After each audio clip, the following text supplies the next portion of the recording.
Hey, what's going on, guys? So today we're going to be talking about episode 2 of Invader Zim, and it's broken down into like a two-parter, which is basically like two episodes into one episode. So you get your commercial break in between, and then you get your other episode. Uh, Starting things off, first episode, Invader Zim, or Zim, not just Invader Zim, that's just the name of the show. So Zim, he's at school, and he's just waiting for the bell to ring so he can go home. And yeah, it rings. We actually figure out from his bitters that it's parent teachers conference and that he has to bring a parent. Everyone has to bring a parent. And yeah, Zim gets shown a video of him actually saying that, yeah, whatever, I'll bring my parent or whatever. And yeah, so after that, we get this like little thing where his robotic parents have some salesman lady of like lipstick that comes there to try and sell it to him. And all his parents are robots and they're very dumb. So I think they, if I remember correctly, they like beat her, and Zim's like coming home to all that. And yeah, she gets free, and then Gur chases her down because he wanted the makeup. So yeah, there's that. So in this episode, Zim has to basically not teach his parents, but he has to make them watch videos to learn from them to become actual parents and be able to go through different social situations. So what happens is that Gurr is watching TV and he's watching like stupid shows, and Zim's like, no, they have to watch this video, which is the one that teaches them how to be proper parents, which is just like, your generic family shows where they have like really good parenting. And yeah, Gurr, he changes it, and there's like this one about a burrito and talking about diarrhea, and then another one of like kung fu.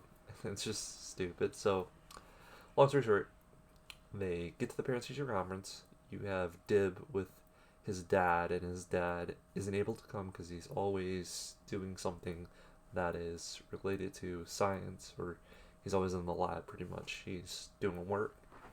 And yeah. So Gaz's teacher actually greets him, and it's just poor Dib, man. But yeah, so Zim's parents and him, they arrive, and he makes sure to bring them to Miss Bitters.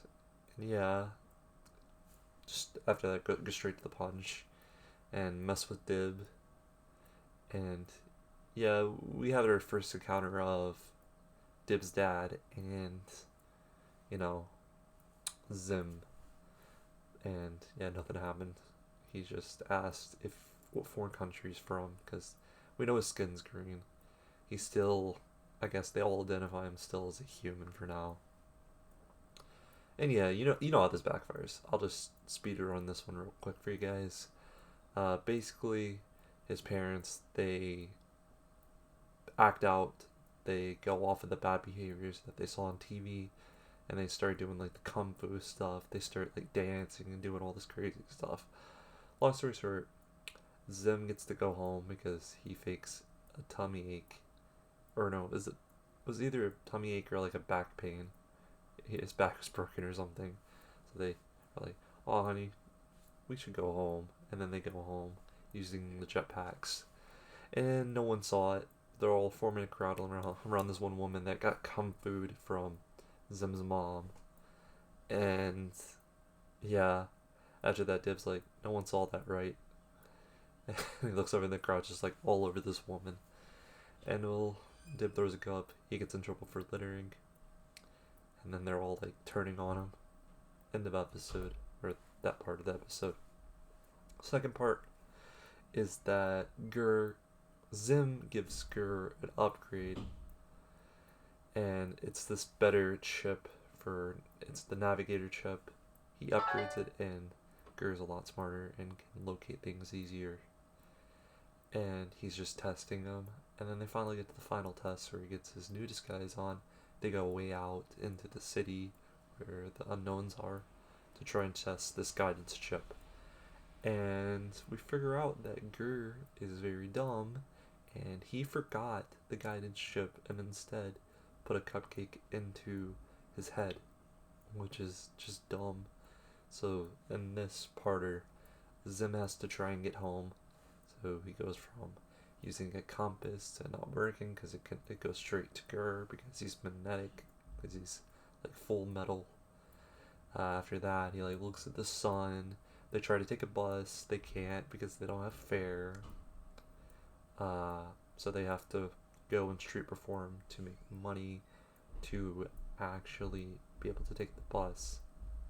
And that's kind of how that works. So they try to take the bus. There's this big long line of cars. They can't get through all the traffic. And it's just like this really awkward, very unease, like bunch of faces, like this baby like staring, and it's just like kind of grossed out, unease. Is what they do in these. I don't know. It's something that they really do in Invader Zim, and it's really cool because we don't really have anything quite like that today. But yeah, they finally get off because he felt so unease and he hated it. We actually get to see where a taxi goes around it all, but his next idea is to get on top of the bank. And well, earlier I forgot to mention there's this beard fellow that tipped them a bunch of cash from a big money bag. They go to the bank. It's basically like taped down, and you already know what happened. You know, the guy that gave him that wad of cash earlier was the robber, and you'll never guess. Zim looks exactly like the guy. He has a beard.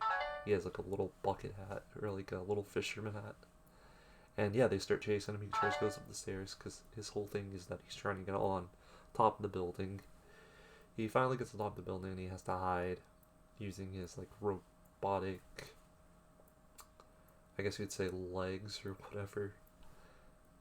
It's just this really cool thing he's got coming out of his backpack. Anyway, after that, they try to fly off with Gur, and Gur runs out of fuel,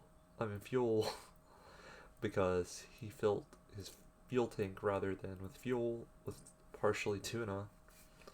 And yeah, they get stuck there, and they take a taxi, and the ending of this episode is that they get even more stuck somewhere in like a Spanish-ish town. Anyway, really good episodes. I would say this is a pretty good 8 very memorable episodes here, especially that first one. Very memorable for me, at least. I'd say it's an 8. For some people it might be more like a 7.6. But yeah, I really like this. Anyway guys, tell me what you guys thought about this episode. And also, let me know what you think about Invader Zim so far. I really like that it's split up in 2 parts, but I feel like that might become more confusing. I don't think every episode's going to be like that.